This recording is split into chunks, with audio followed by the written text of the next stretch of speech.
yung mga Filipino, hindi talaga common sa atin yung pinaghahandaan natin yung future. So pag sabi natin kasing St. Peter, it's a memorial plan. It's a pre-need memorial plan na kinukuha natin bilang paghahanda sa mga future events, lalo na yung pinakaayaw nating pinag-uusapan ay kamatayan. Kailangan nating harapin at paghandaan talaga yan. And Kapag nagkaroon na death in the family, may two things tayo na experience, yung emotional loss tsaka financial loss. So at least yung financial loss, nabawasan na siya kasi nga ready na. hindi ka na maging burden, magiging blessing ka na. Hello everyone! Welcome back to this channel. And today, meron tayong special guest. Here is Kath. Siya ay isa sa mga financial advisors namin in the team. And ang pag-uusapan natin today, Kath, ay About St. Peter and what do you get kapag kumuha tayo ng St. Peter plan. wow, exciting. Patay-patay tayo today. Alright. Sige, Kath, ano ba yung St. Peter? Yun nga, Marnie, kasi ngayon, yung mga Filipino, 'di ba, hindi talaga common sa atin yung pinaghahandaan natin yung future. So, tayo kilala man tayo bilang financial advisor. So, kilala nila tayo bilang nagpo-promote ng insurance. Pero hindi nila din alam na bukod sa insurance, sa pinopromote talaga natin is yung paghahanda natin in the future. At isa sa dapat din nating paghandaan is yung pagkuha natin ng mga memorial plans. So, pag sabi natin kasing St. Peter, Marnie, it's a memorial plan. It's a pre-need memorial plan na kinukuha natin bilang paghahanda sa mga future events, lalo na yung pinakaayaw nating pinag-uusapan ay kamatayan, di ba? Oo So, nga. yun. So, ikaw ba, Miss Marnie, gustong-gusto mo ba pinag-uusapan yung kamatayan? Well, trabaho natin yun. So, we just make it fun. Oo, 'di ba? Nung naging naging financial advisor din ako, doon din ako na-open na 'yun, kailangan nating harapin at paghandaan talaga 'yan. And actually bago ako maging financial advisor, nakakuha muna ako ng St. Peter. Kaya 'yun din yung gusto ko talagang i-share sa mga kapwa nating Pilipino 'no, na bukod sa pagkuha natin ng insurance dapat, pinaghahandaan din natin 'yan, yung kamatayan na 'yan. Yes. And 'yan ang true sa pagkuha natin ng St. Peter. So ano ba yung makukuha natin, Miss Marnie, sa pag nag-avail tayo ng St. Peter plan? Bakit ka nga ba nag-avail?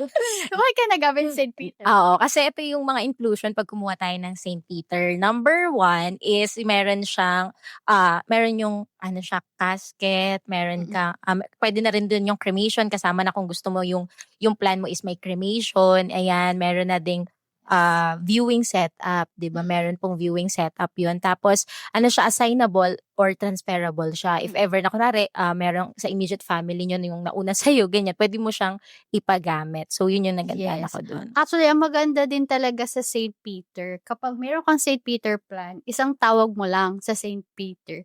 And then, medyo sad, no? Sila yung una mong tatawagan. So, tatawagan, hello po, something happened sa ganito, may St. Peter plan po kami. So, ang gagawin nila, nandito po kami sa ganitong hospital or dito po sa bahay. Yun, depende kung saan nangyari, no?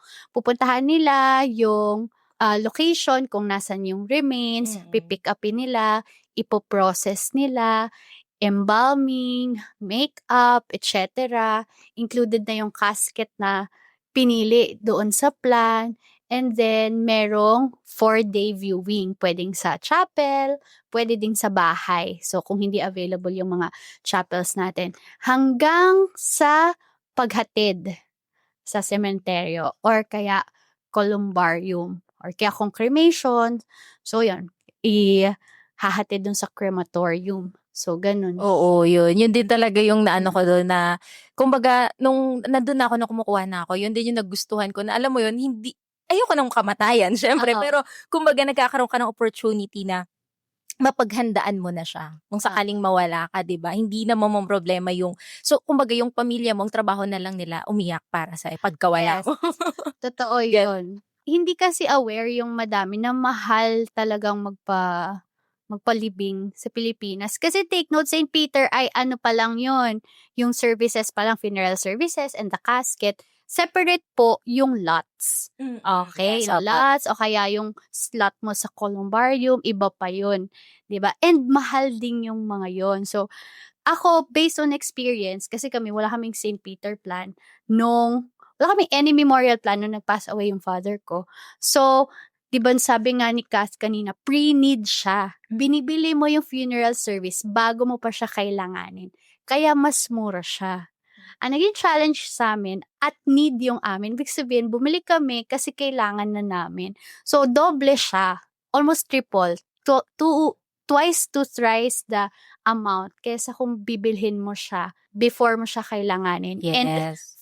5 years to pay pa. Yes, Diba? oo. Kapag wala kang plan tapos kinailangan mo talaga yun, mas mahal siya. Kaya nga yung iba din, yung mga kumukuha ng plan, meron akong nalaman na binibenta nila. Kasi Yeah. kung magkano yung current price nung package, yun dun mo siya pwedeng ibenta, Yes. pero kung nakuha mo siya ng mas mura-mura, yun na talaga yung price nun. So yung iba, minsan nga binibenta pa nila yung plan nila. Oo, May so ganun. bakit siya nabebenta? Kasi na-mention nga ni Kath kanina, transferable siya at saka assignable. So yung assignability, ibig sabihin nun, pwede mo siyang i-assign sa deceased person. Okay. So kunwari, ako kumuha ako ng St. Peter plan, tapos biglang nawala yung lola ko, ayan, pwede kong ipagamit sa kanya.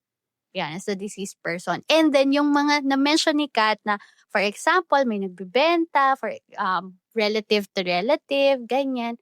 Transferability naman yun, transferable siya in the sense na I can transfer the funeral services to another living person. Ayun siya. So, ganun siya. However, kapag nga lang ina-assign natin siya tsaka tina-transfer natin, may mga nawawalang benefits. Benefits. So, ilan doon ay yung life insurance. Life insurance. May kasama rin kasi siyang life insurance din. Oo. So, may kasama siyang life insurance. Meron din siyang kasamang accident insurance. So, yun. And yung sa'yo ba, Kath, ilang years na yung sa'yo? 3 years na. Bali 2 years na lang. Wow. So, ano bang mga modes of payment meron yung sa St. Peter? Meron tayong monthly, quarterly, semi-annual, tsaka annual. So, yun. Kung Dapat ano pala. yung budgeting natin doon, pwede tayong mamili. Kung ano yung mas maluwag sa atin. Para afford. Ano yung pinakamababa? Dati kasi 900 yung Ayun, same. may plan. Oo, pero ngayon 1,000 na ata. Yes. Nag-ano na sila. Pero kung 7 years mo siya, may 850. Oo, yun pa yung way before. Oo. Oo, diba? Pero So, 7 matagal years na. na siya. Oo, matagal mo nang nakuha yung plan mo. Kasi right now, 1,000 na yung pinakamababa for a Yes. wooden casket. And ang pinakamataas ay 3,000 Yes. for the pinakamagandang metal casket. So yun, di ba, madami siyang benefits. Kasi nga, ang goal mo na lang, lagi nga nating sinasabi, di ba, kapag nagkaroon na ng death in the family, may 2 things tayo na experience, yung emotional loss tsaka financial loss. Yes. So, at least yung financial loss, nabawasan na siya kasi nga, ready na. Yung emotional loss na lang yung Doon na lang sila hindi magpo-focus. na Oo. So, yun siya. Malaki ang natitipid kapag meron kang St. Peter. Yes, kaya ako kung meron man akong i-advise lalo na sa mga 20s, yung mga nagsisimula pa lang mag-work, kung ano yung dapat nilang unahin. Syempre, maganda na inuuna natin yung mga gusto nating mag-travel, ganyan. Ano yan, part talaga din yan ng buhay natin, no? Pero kung ako naging maaga-aga ko lang natutunan yon, Miss Marnie, talaga, kung maaga-aga ko lang na maaga-aga lang ako namulat about financial literacy, no? Unahin ko yung mga ganyan, yung mga memorial plans, insurance, kasi para kung ano man yung mga i-acquire mo in the future na assets or mga luho mo in life, wala ka nang takot hindi ka naman problema na pag nawala ka, magiging burden ka sa family mo. Hindi ka na magiging burden, magiging blessing ka na kasi naihanda mo na kung sakaling mawawala ka dito, yun. Yes. And yun, di ba, ang ganda ng sinabi ni Cass, kasi goal natin maging blessing din sa ating family. Yes, oo, maging blessing tayo kaya tandaan natin guys, yung pagiging aware natin sa mga ganitong bagay sa St. Peter, hindi yan yung dahil sa pinag-uusapan natin, yung kamatayan. Pero tanggapin natin yung reality, lahat tayo darating doon, hindi lang natin alam kung kailan. So, kumbaga kailangan ngayon pa lang, naghahanda na tayo. Ang binibili natin dito is the peace of mind. Yeah. Yun. Correct. I love that. So, yun. Thank you so much, Kat, for sharing about St. Peter plan sa atin. And ayun guys, if you have questions regarding St. Peter plans and other things na pwede namin kayong matulungan, just click the link below and set a schedule with us. Yan, para ma-help namin kayo. Alright? See you sa next episode namin. Bye guys! Bye!